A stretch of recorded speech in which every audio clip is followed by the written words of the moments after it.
সর্বপ্রথম আল্লাহ রব্বুল আলমিনের শুকর আদায় করছি। আল্লাহ তাআলা আমাদেরকে এই গুরুত্বপূর্ণ একটা বিষয় নিয়ে ফিকির করতে বসার তৌফিক নসিব করেছেন। এরপর মাননীয় প্রধান উপদেষ্টা সহ বাকি সকলের শুকরিয়া আদায় করছি।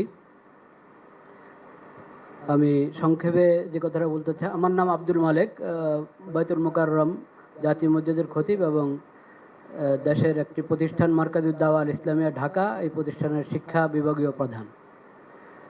যে কথাটি আমি বলতে চাচ্ছি সেটা হলো, সম্প্রীতি যদি আমরা চাই, আছে আলহামদুলিল্লাহ, এটাকে যদি বাকি রাখতে চাই তাহলে সম্প্রীতি যারা নষ্ট করে সে বিষয়ে আমাদেরকে নমনীয়তার সাথে অনমনীয় ব্যবস্থা গ্রহণ করতে হবে। এখন যে সংখ্যালঘুর কথা আমরা বারবার বলছি না, ইসলামের শিক্ষা কি?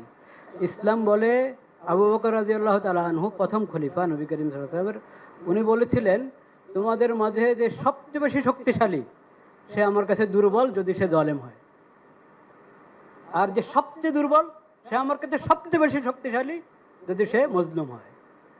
এটা হলো বিষয়, জালিম এবং মজলুম। মজলুম যেই হোক তার পক্ষে আমাকে থাকতে হবে, আর জালিম সে যত বড় হোক, যত সংখ্যাগরিষ্ঠ যা যা তার থাকুক, তাকে জুলুম থেকে বিরত রাখা এটা দায়িত্ব। তথ্য সন্ত্রাস এটাকে যদি নিয়ন্ত্রণ না করা হয় তো আমরা সম্প্রীতি ঠিক রাখবো কীভাবে? সম্প্রীতি আছে, তাও এখানে তথ্য সন্ত্রাস করে পেরেশানি করা হবে। এটার ব্যাপারে অনমনীয় হতে হবে তথ্য সন্ত্রাসের বিষয়। আর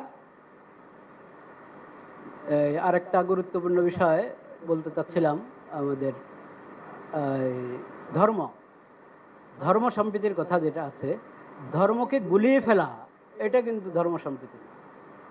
ধর্মের অপব্যাখ্যা, একটা ধর্মে একটা জিনিস নাই সেটাকে ওই ধর্মের উপরে চাপিয়ে দেওয়া হলো, অন্যদেরকে খুশি করার জন্য নিজের ধর্মের মধ্যে বাড়ানো কমানো হলো, এটার নাম কখনো ধর্ম সম্প্রীতির বিষয় না।